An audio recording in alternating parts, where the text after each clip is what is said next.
Hey guys, welcome back to another video. Today is going to be a one-take style video. I've had this M340D saloon for the past week, and normally that's enough time to shoot a decent video. It takes about a day to do stills and drive-bys, and then another day to do all the in-car stuff. That's my normal sort of filming time for a video, so 2 days filming and usually a day or two editing after that. But in the time I've had this car, well, the weather's been awful, so I was putting off filming. I've been very busy with little jobs here and there, and I've also not been feeling that well the last couple of days. I've had a cold, so I almost haven't shot this video, and in fact this car gets picked up in about 45 minutes time. But I thought that I owed it to myself and for you lot just to shoot a quick video on this car, because it's a very popular model and it's a car that I get asked about regularly, and for the right reasons too. Just about a year ago, I actually got my hands on a M340D touring at a BMW event near here actually at Bicester, and that car was very popular for the channel. People loved it. I really enjoyed it. I only had that car, I think, for about an hour, but I really got to know it in that time very well, and it didn't take much convincing. It was one of those cars that I knew it was going to be good because the M340i is very similar apart from the power plant. I didn't realise just how good it was going to be. And the same when I got my hands on this car. I was actually asking BMW Press to see what interesting cars they had at this time of year for the channel, and to be fair, there's not many coming until later this year. Cars like the M3 and M4 X-Drive, you know, various other cars like the M4 convertible, etc. But they told me they had one of these, and I thought, you know what, why not get another M340D on the channel, spend a bit of time with it. This particular car, I've covered almost 800 miles in. I've used it to do some really long commutes in, and I've enjoyed every minute of ownership. If I won the lottery tomorrow and had infinite amounts of money, I would definitely have one of these, albeit a touring version, in my 10 or 12 car garage, because it really is the car that does everything, and yet it just flies under the radar, like so many M-lights, I call them, models from BMW that start with M and then continue on with the actual model name. The M340D starts at just over £50,000 here in the UK. I think it's £50,550, which is about £350 cheaper than the M340i. So let's just call it identical in terms of pricing. And as we've already talked about, spec for spec, they're pretty much identical. The main difference being between the M340i and this M340D is the power plant. So this particular car has a 3-litre inline-6 twin-turbo diesel as opposed to petrol. Produces 340 horsepower, which is decent, but the headline figure and the interesting figure for this car is the torque. This has 700 Newton meters of torque, which is actually 50 Newton meters more than my M3. And the torque figure is what you really need. That's the figure you feel, that's the figure you rely on when your car is a daily. When you're just pottering around in auto, it's the torque figure you really want, especially if that torque is delivered down low. And in this car, I mean, it just seems to have torque from 1,000 RPM or whatever its idle is. It literally has torque everywhere, almost like an EV. It's just magic, really is. And it makes this car ability just feel completely effortless. It really, really does. And we'll get onto that a bit later. This particular car being a press car, well, it has about £7,000 worth of extras on it. So it has the Comfort Pack Plus and the Technology Pack Plus and the sunroof, which equate to about 7 grand. And that kind of makes it pretty much fully loaded. You can't spend more than about 10 grand's worth of options on these M340Is or M340Ds unless you go for the fancy individual paintwork and stuff. And that's because they come fairly well equipped out of the box. So stock M340D comes with things like adaptive suspension, comes with the bigger brakes and leather interior and a number of other options. So if you're trying to keep that price nice and low, going for a base model one of these is pretty easy and achievable. You're not going to jump in a base M340D and feel too short change, but if you want to add the driver assistant pro package like this one's got, the sunroof and a few other nice bits and pieces, then you can, and it's not going to cost you an arm and a leg. The G20 3 Series has actually been out over 2.5 years already, and I remember going to the UK press launch out in beautiful sunny Spain pre-pandemic, the good old days, and I was really blown away by that car. The models they had out there, I believe, were the 320D and the 330i possibly, which are both 4-cylinder units, so kind of underwhelming power units, or power plants, but we got to understand and experience the, as we know it now, 3 Series very well. And I just love everything about this interior. It has BMW's brilliant operating system 7. It has their digital cockpit.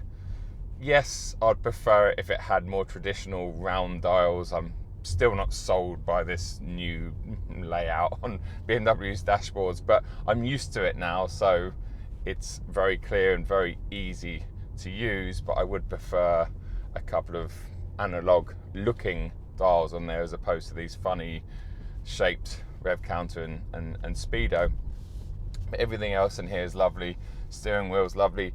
Everything is kind of understated, but it all works. There's buttons where I want buttons. There's touchscreen where some people want touchscreen. You've got the iconic iDrive controller down here, which is just brilliant. And when you're used to the iDrive controller, it's really difficult to get used to anyone else's setup. Even Porsche's PCM, which I've been in recently, is a brilliant system, but I think it really lacks a center control like the iDrive.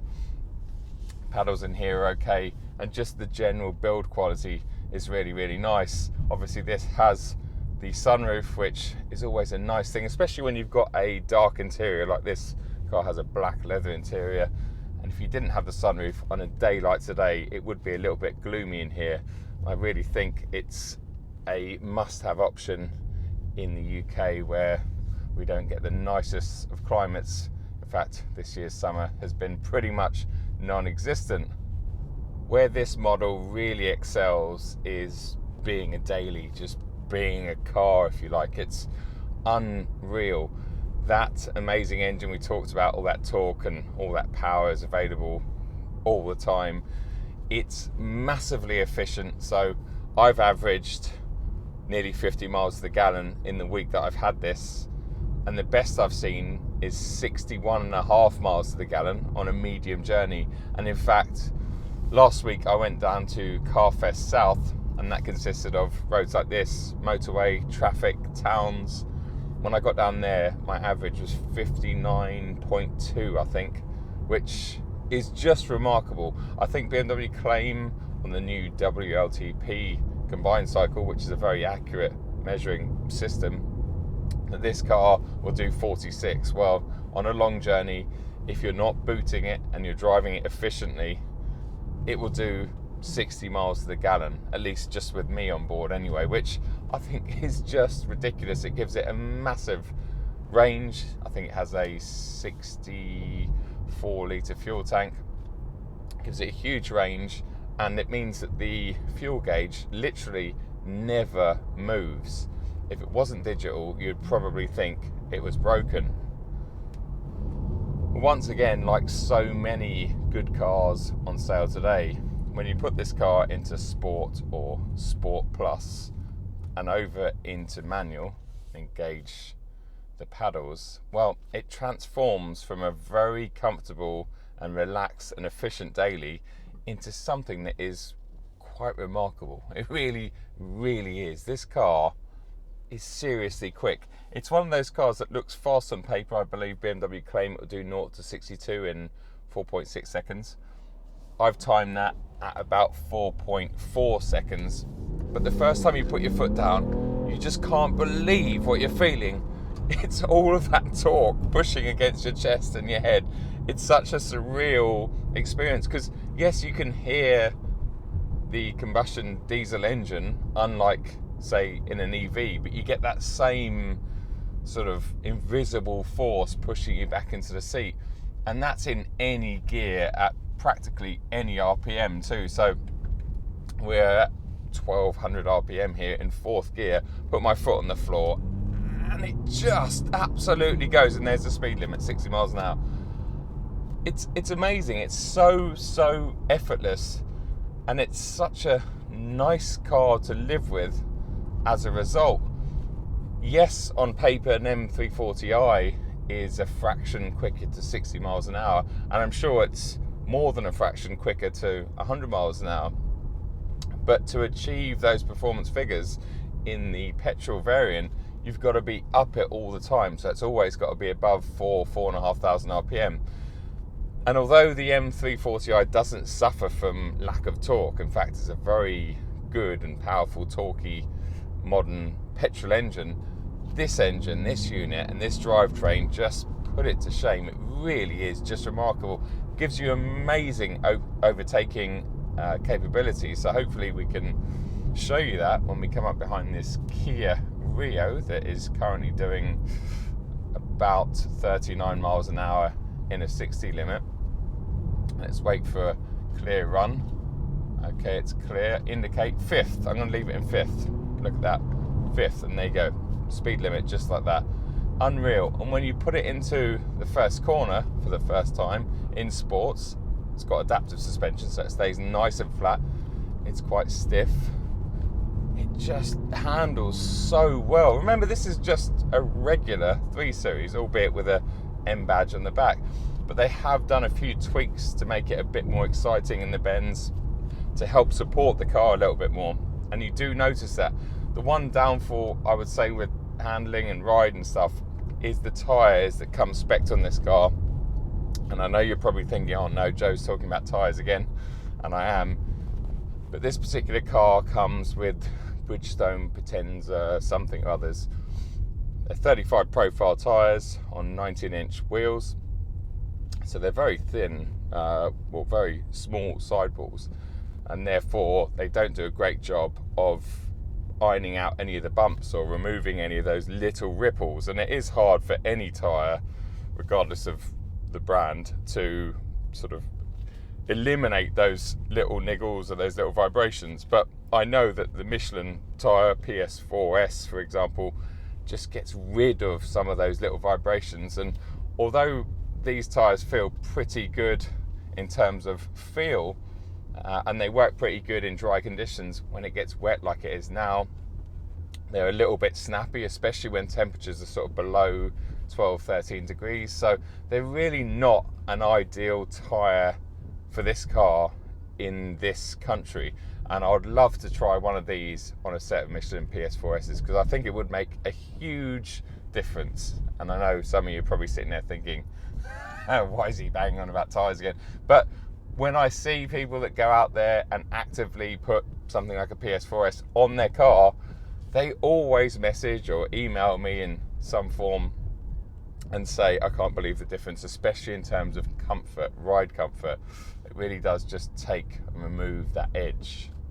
And of course, this has BMW's xDrive system.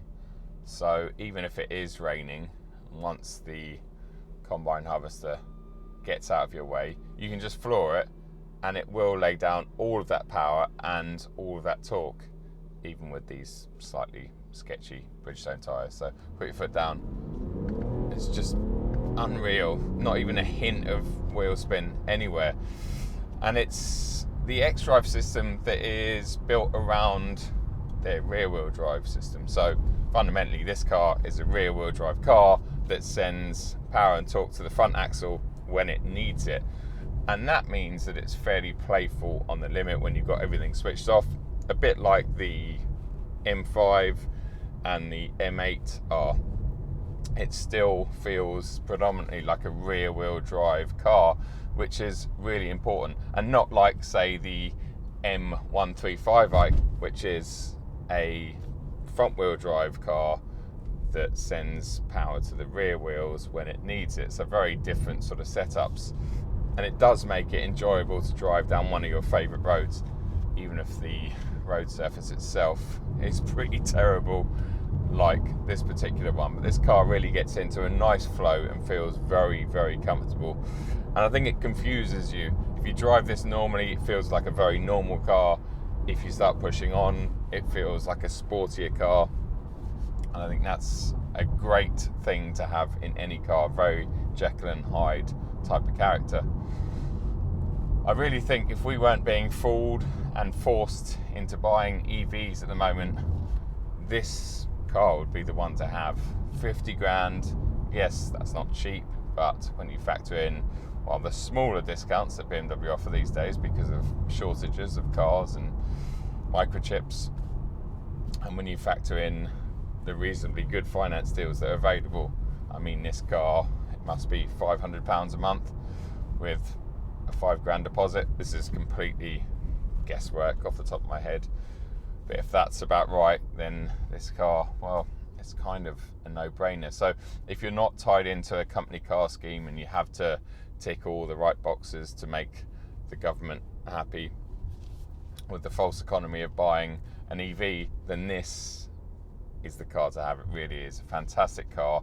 And yeah, if I could choose a daily from BMW as a long-termer, it would be one of these, as I said earlier on, one of these in the better looking and more practical touring variant. I'm now stuck behind yet more farm machinery. It's that time of year, and yeah, it is what it is.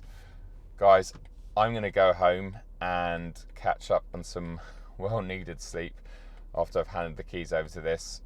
Hopefully my next video will be of a higher quality and I will be feeling a bit better and be a bit more upbeat. Thanks a lot, as always, for tuning in. I hope you enjoyed this one-take style M340D X-Drive saloon video. I've certainly enjoyed my time with this car. We've got a bit of a clear run now, as is always the case. You sign off the video and then all of the traffic and the weather clears up. I mean, seriously, what are the odds in that? I mean, that's an awful corner through there. It's really choppy. The pace of this thing, it's just so effortless. It really is really, really, really impressive. Thanks a lot for watching. I will see you at the next video very soon.